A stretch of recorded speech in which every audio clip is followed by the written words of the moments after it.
You think about the insurer of the future. I remember talking to the guys from Roost many years ago, and they talked about the challenge of the chicken and the egg, because you go to an insurer and say, here's this sensor, it will lower risk. And you know what the actuaries say? Give me the data. So what do you do? So it's very hard. And that's where I think InsureTech has gotten is today. I think you have people who are willing to say, let's try it, even though we don't have the data. Let's see. We'll invest in this. That's Jay Weintraub, and this is the future of insurance. This episode is brought to you by Medalia, the market leader in customer and employee experience.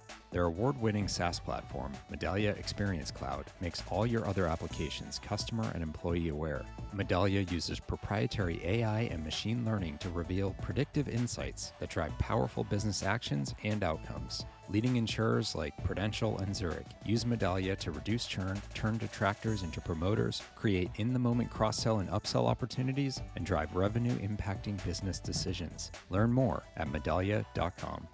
And the Future of Insurance book series, available exclusively from Amazon or at future-of-insurance.com. And by the Insurance AI and Innovative Tech USA 2021 event from Reuters Events, hosted September 14th through 16th virtually. Reimagine insurance for the world of digital, data, and innovation with leaders from across the industry who are helping to push insurance forward. Register today, including free registration for insurers, reinsurers, and brokers at future-of-insurance.com/AIUSA. But Jay, welcome to the show. It's good to have you on. It is great to be here. Thank you. I was telling you, I just got some time with Caribou. So he set a high bar, and I haven't figured out which episode's going to air first. So we'll see how this all plays out, but no pressure. Well, the good thing about a high bar is for the rest of us, we can just do limbo and feel like we've succeeded. See, I was saying just walk under it. Yeah, exactly.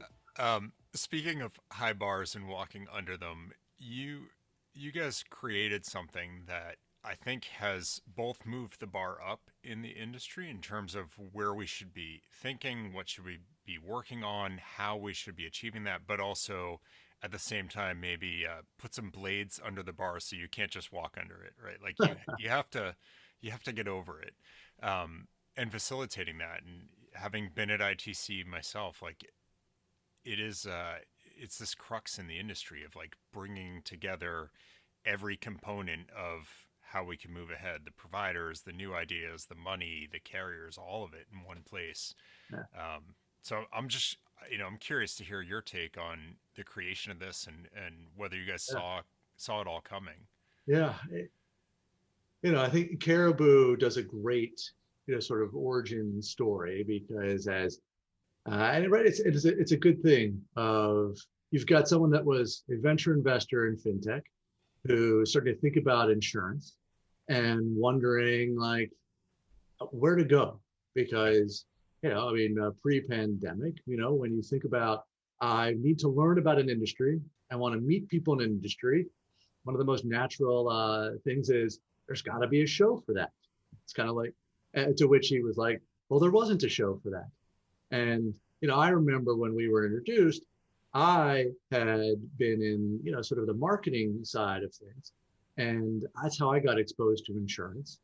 I didn't actually understand it at the time. This is 2008, 2009. And I couldn't understand why insurance agents were showing up to an online lead gen conference. You think about today, it's so easy to talk about the macro picture of how you get customers, and customers are coming from the internet. And so if there's a show that's about getting customers and your business thrives on a funnel of talking to people, I guess an online lead gen conference does make sense. So, that's sort of how we got connected, as one who had been heavily involved in, creating from scratch gatherings for groups. And he is one that was looking for a particular place to go. I'll admit, you had asked me in the past, like, am I from insurance? And the answer is no. And so there was no small bit of imposter syndrome on my part, in the beginning, because, the best events, they're not about the people who put them on. This is not a rock concert where you're going to see, as much as we may like it to be the Jay and Caribou show, you're not going for Jay and Caribou, you're going for the industry. Yeah. And so what you need to do is reflect the industry to the best as you can. And, it was a daunting task for someone that was not from it, but felt that pressure to deliver something that was going to be meaningful and valuable for anyone who attended. It's interesting as you're saying that, I'm sort of thinking you look at a lot of the startups, and many of them are founded by non-insurance people who partner with someone or get a lot of advice from people who are of the industry, or they're started by insurance people who need to bring on that hardcore non-insurance great tech and CX kind of skill set. So I don't know, in that vein, it's almost a startup story, similar to any of the providers or startup carriers out there. Yeah. And I think, similarly, I think I don't know, I'll think about like Uber. Uber didn't begin because they looked at the massiveness of the industry and the fragmentation, and a lot of these are really an audience of one. It was, hey, wait a second, I'm a consumer. This isn't working the way I think it should. Yeah. Let's try to do something about it. And in some, I think, respects, that's sort of Caribou's desire too, which is, and in our first conversation, he's like, I had talked about, I came from, if you will, my experience had been with agencies and, really not brokerages, not mid-market, but, the retail agent. And in my mind, I looked at the 100,000 retail agents, was thinking about how do we help them? Surely we can have a show of 10,000 people just by focusing on the retail agent. I remember talking to Caribou about it, and he's sort of like, well, I'm sure that could be a great show, but I don't want to go to that show. Like, I want to convince you that if you're going to work on an insurance show and that we can work together, it's one that I want to go to. And it wasn't that he disliked retail agents. It's that if you think about an investor, like a venture investor, they tend to look at the industry holistically, all product lines, all parts of the value chain, and they want to find opportunity where it is. They don't necessarily think about it as a very narrow, even if it's a significant channel, Yeah. which distribution is. That's interesting. So I didn't realize you were coming in with at least a view on industry wide or focus wise, how to position it. I thought it was sort of like he wanted to do this startup and investor kind of focus thing, and you were going to And make it he was the happen. one that, and he's the one that said, right, this is what I would like to attend. So let's, can Let's we do do that. that? Can I Yeah. convince you that that's a really good show idea? Do you, so obviously that was a good idea. It was a I good think idea. we've like Yeah. that's proven out. But Oh, what about your like? Do you still think that the original idea you were thinking about from the agent side, given the size of the market, that's a show as well? so I absolutely can't let that one go. It was the reason why it was the reason why we launched Agency Connect 2 years ago. And I think what I've sort of like realized is that uh, like who goes to shows at the end of the day, right? You ask yourself who finds value at traveling to it. There's a cost to attend, a cost to fly, a cost to be out of the office. Yeah. And so ultimately, it's for people that have, right, a big enough problems or big enough budgets where this makes sense and where they need multiple solutions because they're building their own stack. I think and you think about events, oftentimes they split her into two. One side is heavily education driven. You think about a continuing education as the primary focus. It's all about getting credits and it's about what you learn. I think about the other end of the spectrum is who you run into. It's the Yeah. conversations, it's the people you meet. And I would say that for my belief, at least for like the retail agent, is that there aren't as many that are in need of a complicated stack, something where it's 5 things to stitch together or 10, Yeah. or for whom getting away from, the office and producing is, it's a challenge. And so I think there is an absolute need to arm the agent to create a better agent of the tomorrow. I think agents are a key piece of it. but I do think that the type of show that ITC is not the exact type of show, sort of like for them. But Yeah. yes, it was a long way of saying it's an itch that I don't know that I'll ever be able to not scratch, because I think of the dinners, and there were some Allstate agency owners, and I think about sitting with them in 2009, 10, and they are amazing people, and they're entrepreneurs. And so the idea of being able to, help them is still incredibly like motivating for me. Yeah, and I think it's a space that is just starting to get some attention in a meaningful way, and like the number of CRM based or CRM focused solutions that are starting to come on the market and people are playing around with, or you get some young agents who maybe broke off from a more traditional place that are starting their own thing, and they're using like HubSpot and just customizing it as their core system. Clearly there's innovation afoot, and I think people are starting to look for, how can we do this better, what tools are out there, and let's talk about it. So you saw it coming. I don't know about that. Square peg, round hole. Maybe sometimes you put it. Yeah, I don't know. Yeah. I do want to talk about last year, and we talk a lot about disruption in the industry, but you certainly also were disrupted. An event that is so in-person focused, and we've all been to lots of virtual events. For anyone who's been to ITC, you can feel the difference there. It is primarily about those in-person activities, and couldn't happen last year. You did something really interesting. You saw an opportunity with going global. And I wonder if you can talk about some of the thinking, and how do you see this? Because honestly, this is the same thing carriers are facing. Legacy carriers is, oh my God, everything's changing. What are we going to do? Well, yes, and what can you do because they've changed, or what can you enable, and what opportunities can come out? Yeah. Well, I'm pretty sure I spent the first bit of the pandemic curled up in a ball. Yeah. I mean, absolutely. I went through the stages of grief without a doubt. And, some of that for us, when you think about disruption, we never expected, that our event would, right? When you think about name something that's going to disrupt your event, you just don't think, oh, there's going to be a global pandemic and you literally are not going to be able to be around other people. Yeah. So, I think what we had to focus on is like, what is it that we do? Like, why do we exist? And how do we try to continue to do what we do with the tools that are available? And, the more that we were able to focus on, we're here for the insurance industry. The insurance industry is only been validated. The need for digitization, transformation, innovation, pick your favorite buzzword, is not, sort of like going away.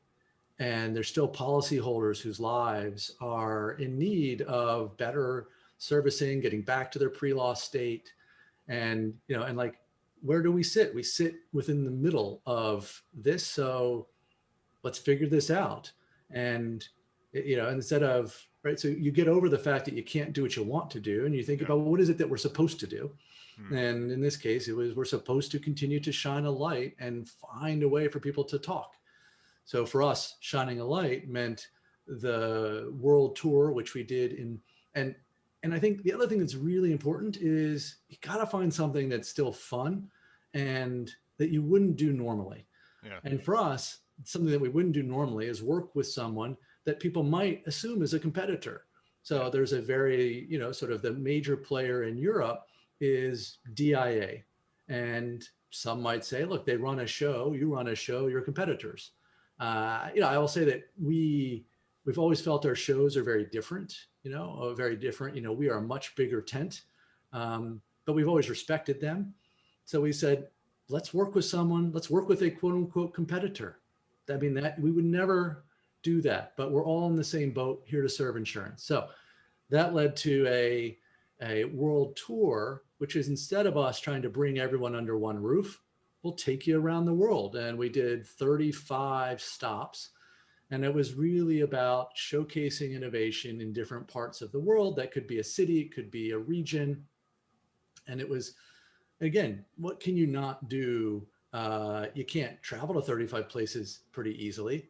Yeah. but you can from your home. And so, I think we had 6,000 people that registered for that. And it was one of those things where it keeps you focused on what your mission is. And it also gives you a chance to do something that you would never really normally do. Yeah. Yeah. There's no question it brought more, maybe not in sheer number of people, but different eyeballs, both to the events to see things, but also different exposure.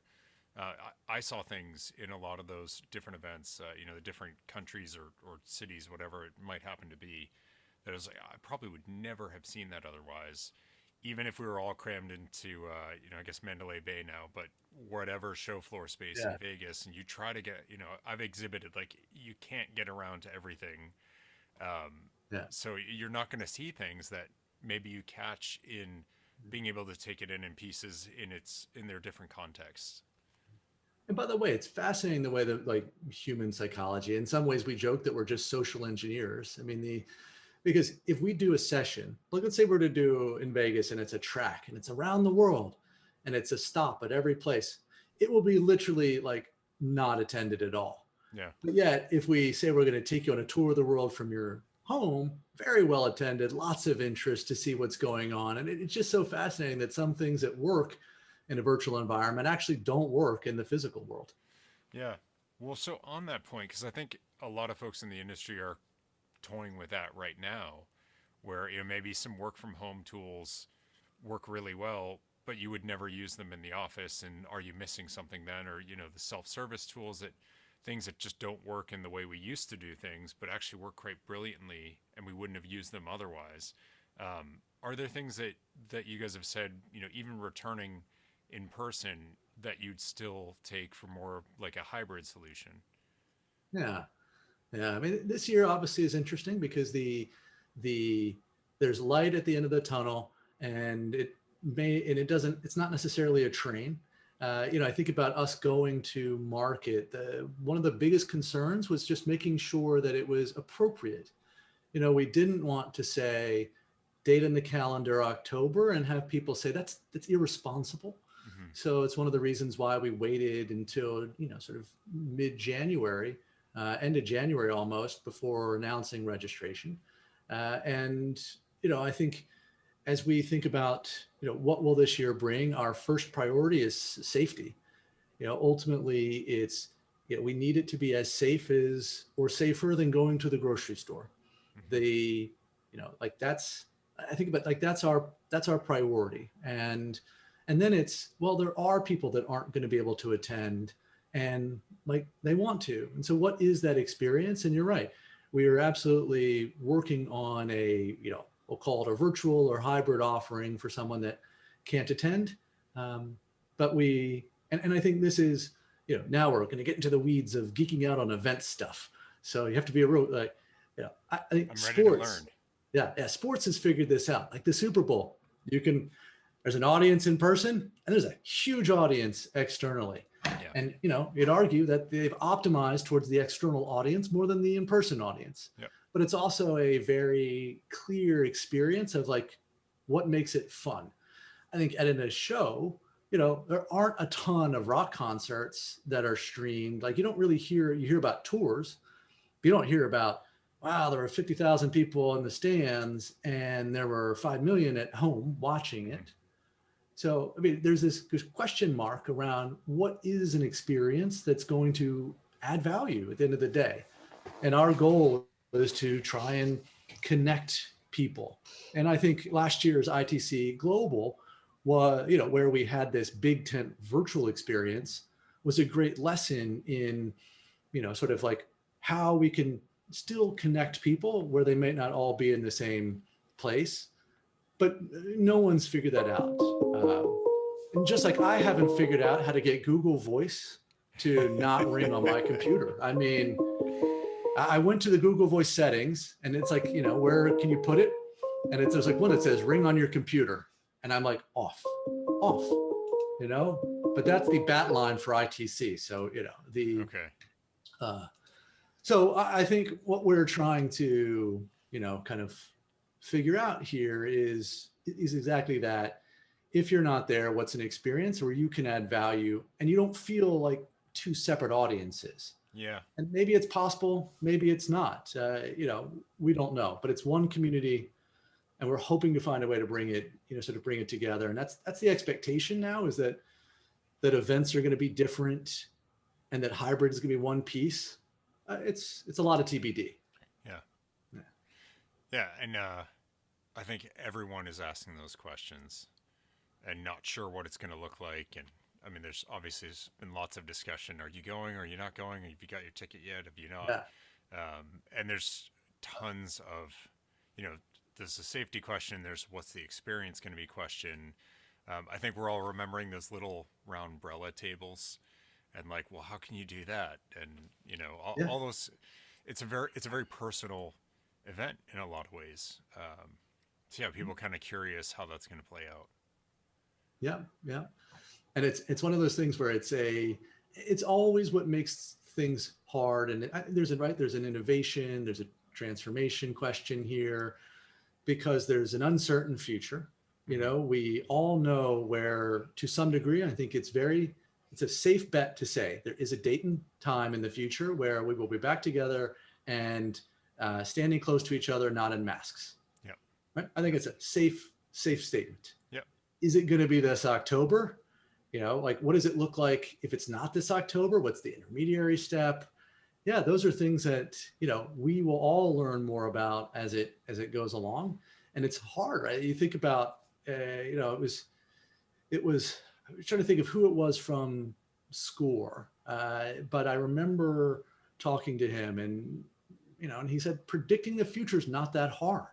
Yeah. You think about, will there be a time when the majority of cars on the road will be autonomous? Yes, yeah. Yes, it is. Right. But it's when, so it's not what the future is going to be. It's all the steps in between now and the future, and trying to navigate to then. That's always the hard part. Always. I'm guessing it was Adrian Jones. I know he's not at SCORE anymore. So it actually wasn't. It wasn't Adrian, all right. Yes. And that's, and that's why I'm almost, I was about to go sit over here and figure out who it was, because I know his title, and I remember talking to him and thinking, he is so just knowledgeable, and it was an enjoyable conversation. I remember who introduced us. This is the downside sometimes when you have way too many people you've met, but it was Laurent. So it was Laurent Rousseau. All right, you got there. There we go. I can imagine if anyone thinks their LinkedIn is out of control, you've got quite a huge number of connections and people that you've met and had great conversations with in the whirlwind of ITC and leading up to and on the back of it. So keeping any name straight, I give you credit. The downside of all of that is the number of random requests of, I see you're connected to so-and-so. Can you introduce me? Well, I'm connected to everybody. No, sorry. I love that. And then you tell them oh, sorry, actually, I've never met them. And I actually had someone argue with me yes, you did. I'm like, no, I promise you, I've never met this person before. Probably shouldn't be connected to them, but yeah. It's great. Jay, I don't know if you get a chance to get into the themes of things, given all that's on your plate while you're in the throes of ITC, but are there meta themes that have emerged for you as you've watched the show over the years that this is what the industry's caring about, or this is where it's moving towards? Yeah. And I think it is, when I think about some of the themes that we will be addressing this year, that there are always themes that appear every year. And you think about the life insurer, not life insurer, the insurer of the future. And I life insurance is a great example. Hippo's top of mind for many reasons. Sure. But you think about, there are companies that say our origins are in risk transfer, and that's what we do. And then you have people now that have been saying over the last couple of years, well, we need to have a deeper relationship with our customer. Life in particular was one. And then, there's been questions around what is that deeper relationship? Do we offer advice? Are we there to try and keep them healthier? Because there's certainly benefits to them and to us. If you're a property insurer and you sort of can help with leak detection, or, sort of, again, there's an alignment of incentives, but those are all very, the prevention side is all very new in a way. And I'd say I remember talking to the guys from Roost many years ago, and they talked about the challenge of the chicken and the egg, because you go to an insurer and say, here's this sensor, it will lower risk, and you should be a partner in it. And you know what the actuaries say? Give me the data. Yeah, show us. So what do you do? It's like, so it's very hard. And so you need to circumvent that and sometimes say, well, you got to get, and that's where I think InsureTech has gotten is today. I think you have people who are willing to say, let's try it, even though we don't have the data. Let's see, we'll invest in this. But so I think that idea of what is our role as an insurer, and, that's a sort of green field. Every year, someone's got a slightly different take. New partnerships have happened. So I think we'll always have those. Like, how do you work with startups? Like, what's the right strategy? Should you have your own, if you're an insurer? Do you need to have a corporate venture arm? Do you have to have an innovation lab? Should you, like, what's that, like those type of things of like, how many POCs, what type of companies, how do I vet them? Always, always, always something, it never gets old. But I think about what are things this year that are bubbling up more than we've seen in the past. Yeah. Climate and resilience is definitely one. 2 years ago, we did an innovation challenge with the III around climate resilience and resilience in general. But it was there was still a little bit of a political charge to the idea of climate change, where in this case, it's saying, there are incidences that are increasing in frequency, and there are instances that are increasing in severity, and that's bad for the industry. So we have to figure that out. So I think now it's becoming more of an open conversation that is nothing to do with politics and everything to do with just about, sort of policy holders and business as a whole. So that's one. And another that is coming up more and more is the idea of like embedded insurance. Yeah. And, you'd argue that it's nothing new in many respects. You think of travel insurance, you think of insurance for electronics, right? That is the definition of embedded. I'm buying something, and at the time of purchase for something else, insurance comes, sort of in there. But I think people are just, kind of like, there's this general sense as there's more e-commerce that embedded insurances could be a potential disruptor. We have more people that are, sort of like thinking about it. And then I think, it's also insurance as a vehicle for solving other problems has been fascinating. So we think about the companies like a Jetty or a Rhino, where I live in New York City, getting to rent a place is very expensive. And the idea of like having to do a deposit or getting a guarantor. Yeah. So the idea that insurance can help solve real world problems when you're not meaning to build an insurance company is, I think, interesting. And then, I think lastly, less about themes and more what's important to us. We're always looking for those stories that help make insurance understandable. And whether it's a company like Tractable, that it helps enable you to take a photo of your damage of your car, and it does the AI to figure out what's damaged, the cost, and communicate with your insurance partner, communicate with a repair shop, get the parts ordered automatically like that. It just makes things understandable. Or we were talking to Parcel. So, the idea that a conglomeration of insurers and Lloyd's and reinsurers get together to help with vaccine distribution, and becomes a practical application of IoT. So now you've got little tags on vaccines to make sure that it's not just the insuring of the vaccines, but it's what you don't want is waste. And so you don't want people being injected with things that don't have potency now because there's been spoilage. Right. And so you think about like how more vaccines are getting into the hands of people, knowing the sort of the chain of events, and how the world ultimately benefits from tech and insurance coming together. So we always look for those stories too, because that's what we all need, right? We need some inspiration that every day we have difficult things about our day jobs, and so having a little point of like we matter, we love that. Yeah, the parcel store is really interesting. I listened to them on the InsureTech London podcast, which I should link to that in these notes. And it was a really nice reminder that, like, on the one side we can make fun of the industry as being boring or whatever. The flip side is like, no, actually, there's a very noble cause to it, and here's an example of, I mean, that's a piece of helping to get the pandemic under control.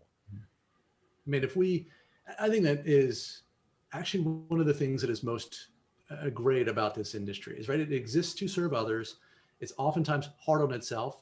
Yeah, It's sort of yeah, self-deprecating. It always can be in sort of banking's shadow because people, sort of like they use it, they get it. yeah, But I also think that makes it better because otherwise, if we were, maybe we'll pick on Hollywood where, we'd be a bunch of insufferable people instead. yeah, So I yeah. think there's that drive and humility that really makes insurance a special place.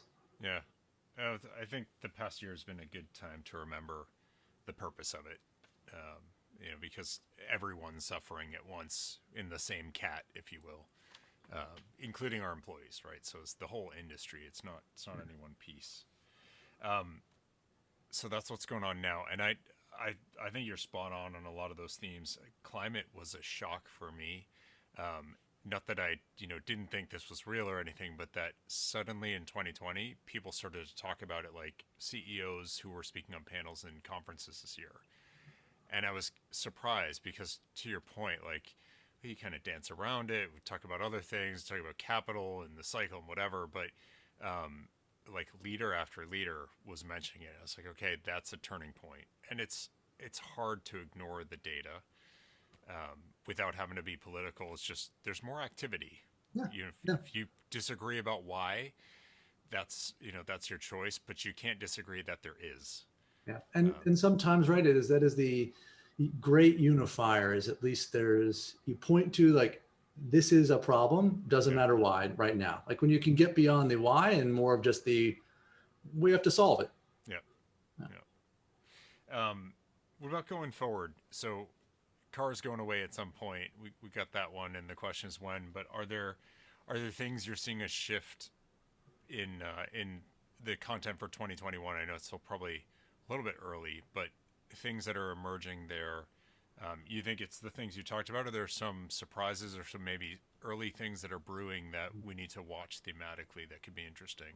Oh, I'm sure there are always early last minute, sort of surprises. I think it's going to be hard not to cover, we're in a wild time. I mean, you think about it started with the IPO market last year, Yeah, the M&A market, huge. I mean, we think about towards the end of 20, I mean, the M&A activity in this space it was like every day there was one of our sponsors buying another sponsor, the sales guys like, it hasn't stopped. yeah, having frowny faces. And then, right, the SPACs have only just, sort of accelerated. And it's so interesting because I remember there was a company called Complex with a Q. I remember talking to them, hearing their story.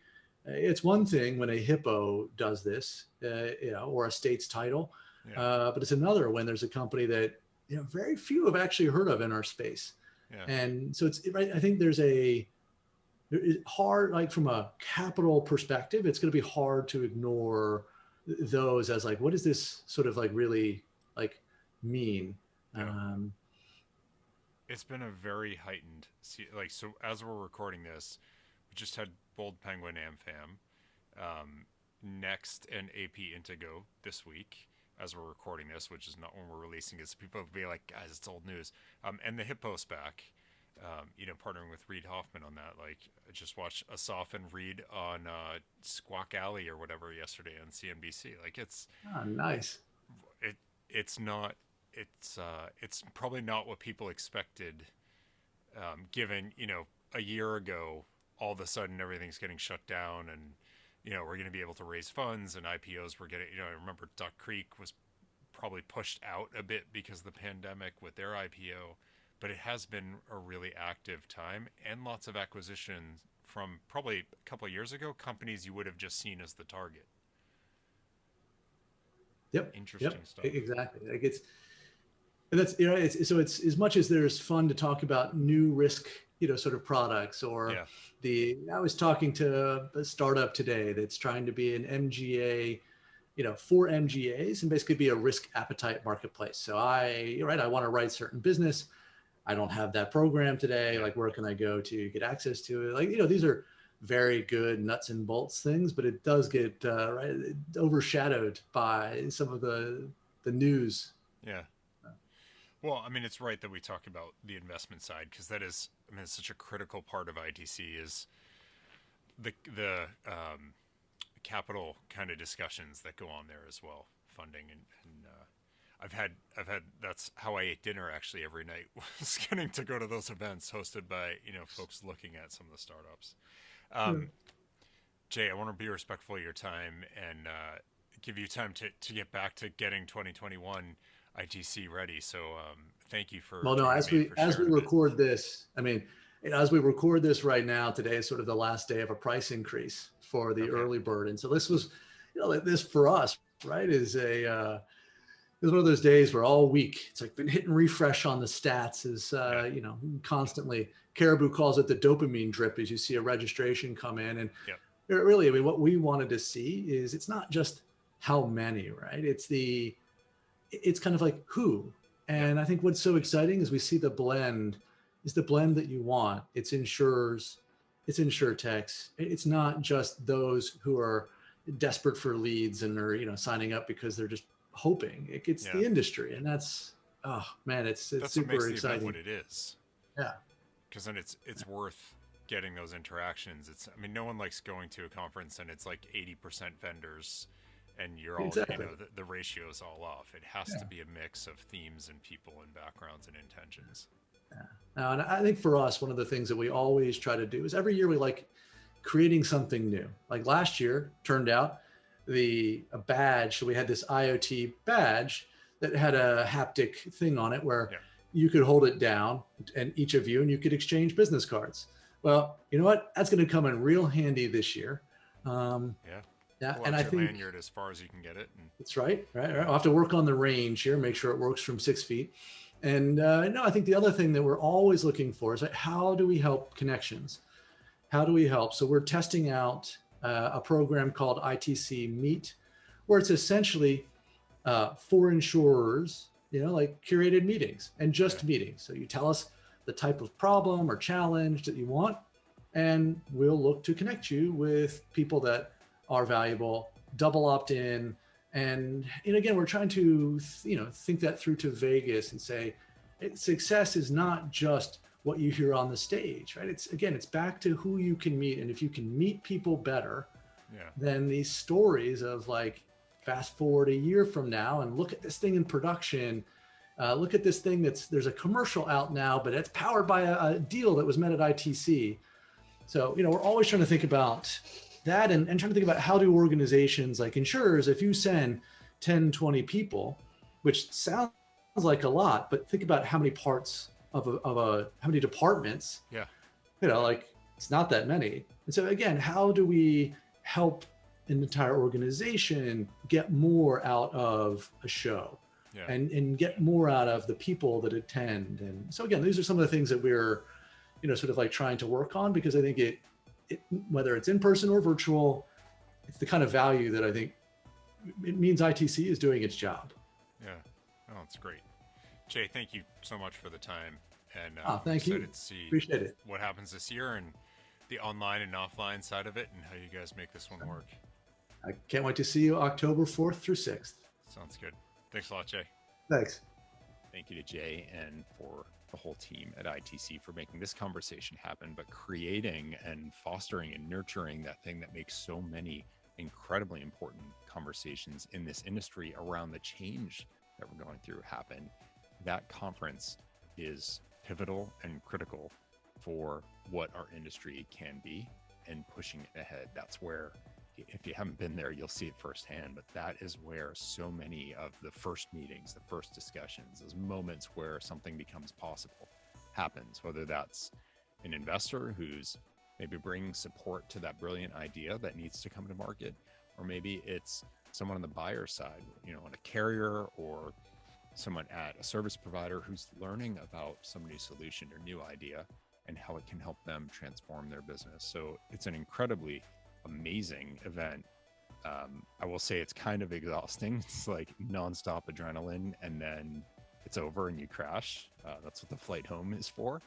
But unbelievably catalyzing for a lot that happens in this industry. So if you haven't been to ITC, you really have to go. It's one of those things you just can't miss. So, congrats to Jay and to Caribou for what they built and for what is thriving today.